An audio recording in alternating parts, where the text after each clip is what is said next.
There are so many things that you can do to work on your chess.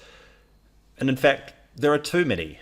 And this is a huge problem because it becomes overwhelming. I mean, you can study openings. You can work on your endgame technique. You can train tactics by solving puzzles. You can look at old master games and read their annotations on how they played. You can play your own games. You can review your own games. I think you get the idea. There's so many things that you can do to work on your chess that it becomes hard to pin down what the one thing that you should be focusing on should be in order to improve your results and get that rating climbing higher. In today's video, I'm going to show you one of the key tools that I used to get my own rating from 1600 to 2100 in the space of just a couple of years. My name's Nathan Rose, and I'm also the author of Chess Opening Names. If you haven't already, then please do subscribe to the channel. I do all kinds of content around chess, including videos like this one with advice on how to improve. I also do videos on the history of the game and looking at famous games from the past so that you can learn from them as efficiently as possible. So the key insight that I want to share in this video is that in order to know what you need to work on, you need to know why you're losing. Now this may seem incredibly simple, but it's also something that very few players do. It's generally accepted in chess that the best way to improve is to work on the areas that you're weakest at, rather than spending more time on areas that you're already strong. I struggle with this a bit. Like, I personally quite enjoy studying openings, but don't enjoy as much studying the endgame. So that can lead to a situation where you're training the things that you enjoy and avoiding the things that you don't enjoy. But of course, you need to work on your weaknesses. And the way to know why you're losing games is actually very simple. And here's how to do it in chess.com. You scroll over on the left-hand side here and click on the Library button. This takes you to Collections. You create a new collection and you give it a name, such as Why I'm Losing. Click Create. Then you'll have a collection. I've already done this. I've got this folder here called My Losses. I clear it every couple of weeks. I go through it and make sure that it's up to date and I'm still aware of what my weaknesses are currently, because this can change over time. As you work on certain areas of your game, you get stronger at them and you may have new weaknesses which are holding you back.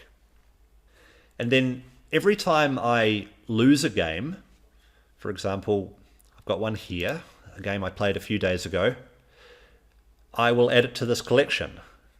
And I find the key moment in the game. So here we've got an end game. I'm white, and the engine evaluation will show that the position is equal. But I made a mistake. I played the move A4. My idea is to try and get my majority advancing.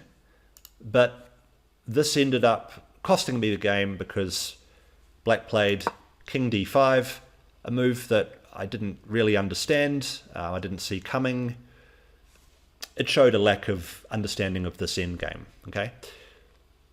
Now that I've got my position, like the key moment where it caused me to lose the game, I add it to the collection, add it to My Losses, and then every couple of weeks I'll go to this folder,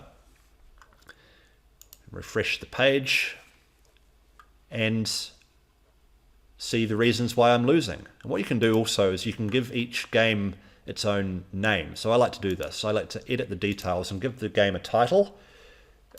We might call it something like Endgame Mistake. Like, what's the theme? Like, what was the reason that you lost the game? And then all you do is you just notice the patterns. Like, over the last couple of weeks, I can see collapse under time pressure 1, 2, 3 times. I can see missed an opponent move once. I can see middle game blunder once. I can see opening theory once and an end game mistake once.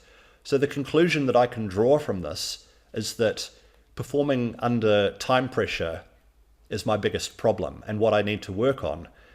Because if I had been better under time pressure, then those 3 games would not have been losses.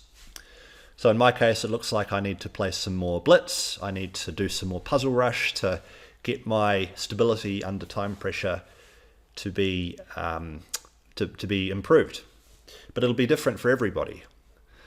So this is how you know what to work on first.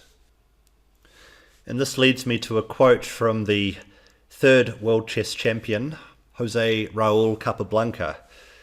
And he said, "You may learn much more from a game you lose than from a game you win. You will have to lose hundreds of games before becoming a good player." And I think that's true. If you take a look at my own profile and my all-time record in rapid chess, so these are slower 15 plus 10 games, I've lost 2,683 games. Now that's a lot. That's a lot more even than Capablanca's hundreds of games. But the thing is, I've learned from them. I noticed the patterns and created a training plan in order to address those weaknesses, and that's how I got better. So I hope you found that helpful. Let me know how that goes for you, the chess.com library feature, or if you use another site, then you can easily replicate this just with a document. The key is to note down your game with a link to it, along with the reason you lost, and then every once in a while, let's say every 2 weeks, as I do, to notice what the patterns are, and then to have that form the basis of your training plan.